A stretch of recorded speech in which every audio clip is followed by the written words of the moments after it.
Hello दोस्तों, आज की हमारी कहानी है शादीशुदा लोगों को एक बड़ी सीख देने वाली कहानी।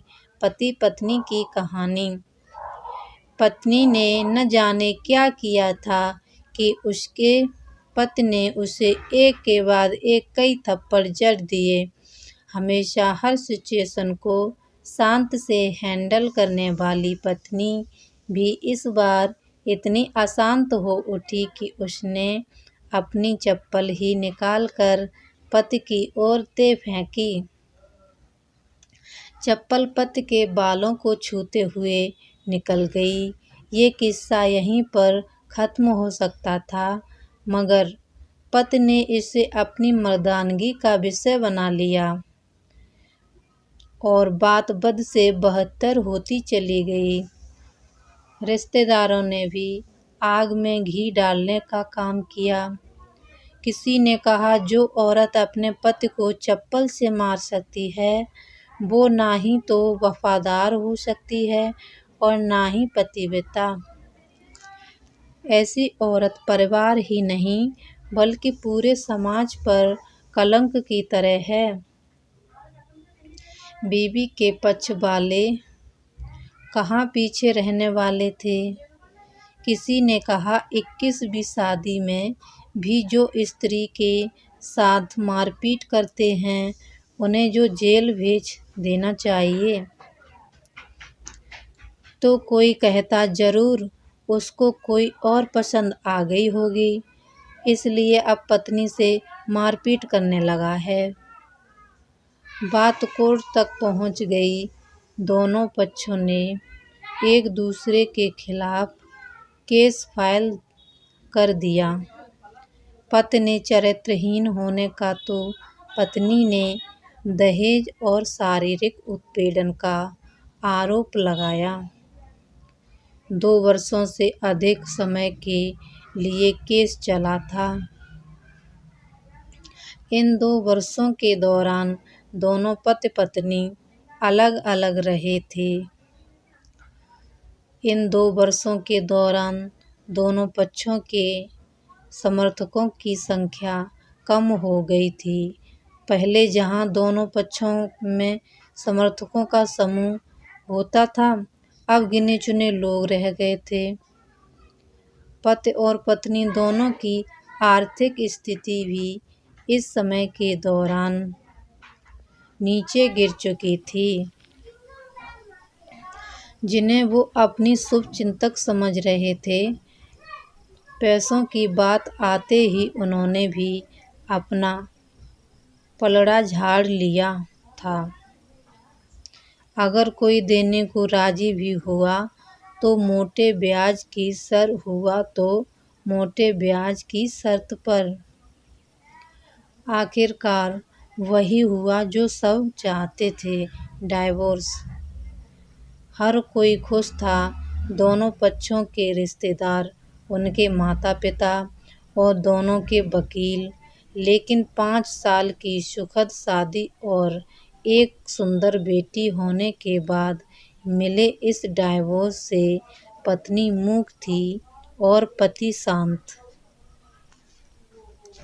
शायद ये एक इत्तेफाक ही था कि इस खुशी को मनाने के लिए दोनों पक्ष के लोग एक ही चाय की टपरी पर बैठे।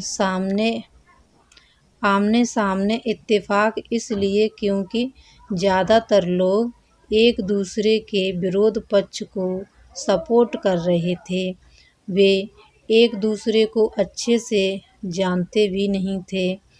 पति पत्नी भी इन सभी से दूर एक दूसरे के सामने मेज पर बैठे। पत्नी ने पति से कहा, अब तो खुश होगे ना, तुम्हारे मन की जो हुई है। मुबारक हो, तुम भी तो आज जीत गई हो। मुझसे तलाक तो तुम्हें भी मिल गया है।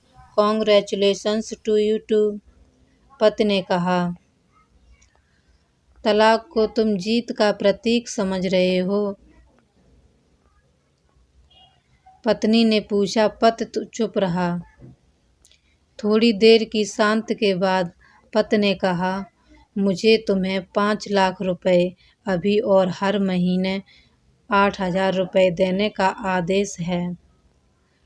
अभी मेरे पास पैसे नहीं हैं, इसलिए हमारा मतलब मेरा जो सिटी में फ्लैट है उसे तुम्हारे नाम कर देता हूँ। पत्नी बोली, लेकिन उस फ्लैट की कीमत तो 18 लाख की है। हाँ, लेकिन हमारी बेटी तुम्हारे साथ है और आगे जाके उसके खर्चे भी बढ़ेंगे, तुम्हें थोड़ी आसानी होगी। पत्नी ने कहा, नहीं नहीं, मुझे सिर्फ 5 लाख ही देना, और तुम हर महीने 8,000 तो देने ही वाले हो, मैं मैनेज कर लूँगी। अगर 5 लाख नहीं हैं तब भी कोई बात नहीं है, पत्नी बोली। दोनों फिर से शांत हो गए। पति सोचने लगा, कितनी भोली और समझदार है ये औरत, जो कुछ समय पहले तक मेरी पत्नी थी और अब अनजान है।